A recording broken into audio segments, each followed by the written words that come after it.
Today I'm responding to a viewer question that came through my website, and the question was, how do you not listen to the chatter of your mind?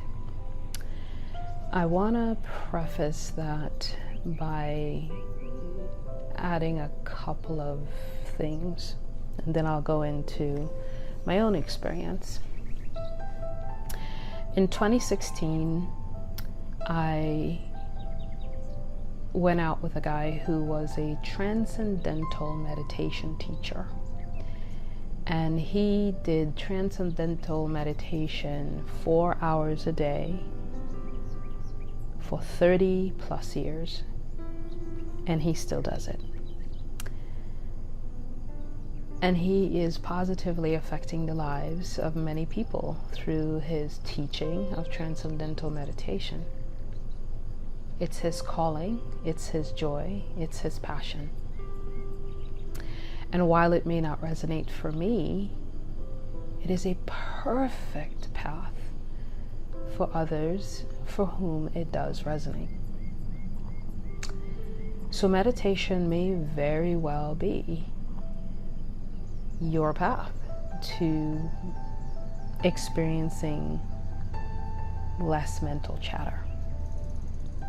It was one of the vehicles that worked beautifully for me. So I wanted to mention that.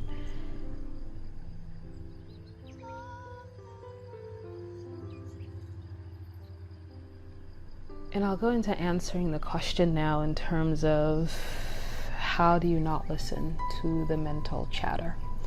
It's interesting, when I read Michael Singer's book, what was funny about it is that he reminded us that the same mental chatter that tells us don't do something within seconds tells us go ahead and do it. Yeah, go ahead and call him. No, don't call him. Girls, just eat those chocolate chip cookies. No, don't eat those chocolate chip cookies. Same mental chatter. Same mental chatter, yet we give it so much credence and we rely on it, our mental chatter, so heavily.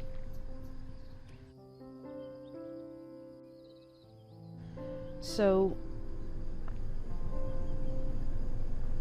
in terms of not listening to mental chatter, I think the most important thing that I want to share is that we would have to genuinely find our mental chatter less interesting than the freedom we feel when we're not attached to it and when we're not listening to it.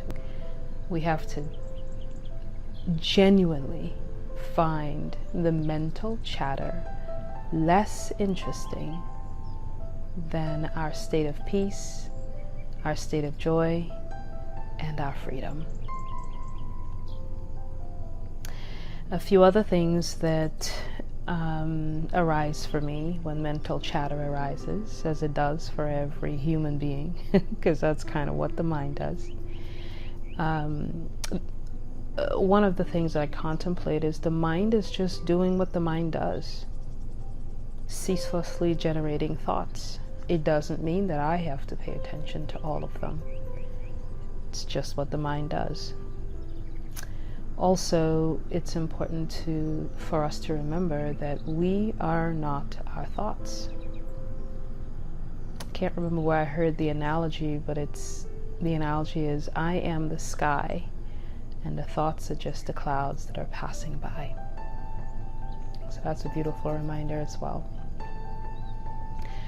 And if your thoughts are just clouds passing by, then we can simply observe them without getting attached. I love cloud gazing.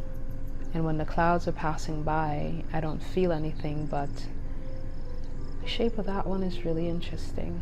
Ooh, that one is really puffy. Oh, that one has like a beautiful lining on it. So I just observe with curiosity. I don't feel attached to the clouds that are passing by. And we have the ability, innately have the ability to do that with our thoughts as well.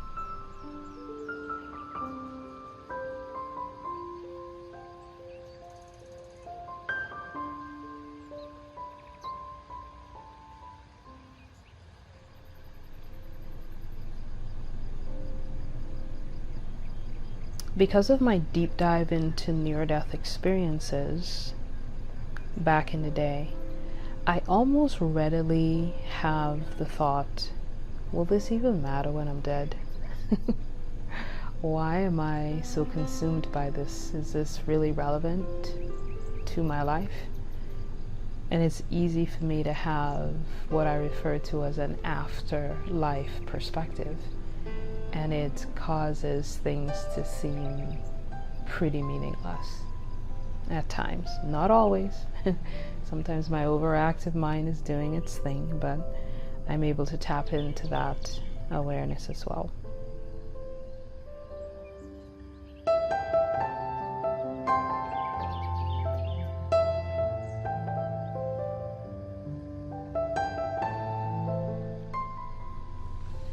The contemplation that I am Source incarnated causes me to reflect on the chatter of my mind with a lesser degree of relevance. Like, is this even relevant to why I'm here? The fact that Sally doesn't like my shoes, is that even relevant to the beauty of my existence here? The fact that someone disagrees with my perspective on something, is that even relevant to to the wholeness and the magnitude of my experience here? And that perspective that I am Source incarnated, almost immediately prompts me to ask, how relevant is this really? Is this how I want to spend my time? Evaluating someone else's opinion, or evaluating this little thing that I find troublesome or worrisome. So that arises too.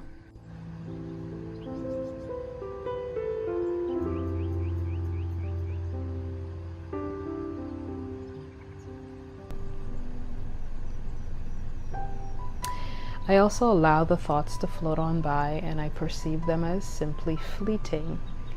Yeah, this thought is here right now, but it won't be here 10 months from now. So let it fleet on by. Let it be fleeting. Perceive it as fleeting versus grabbing onto it and trying to assess and analyze and go into all kinds of mental gymnastics. It's just a fleeting thought. All thoughts are.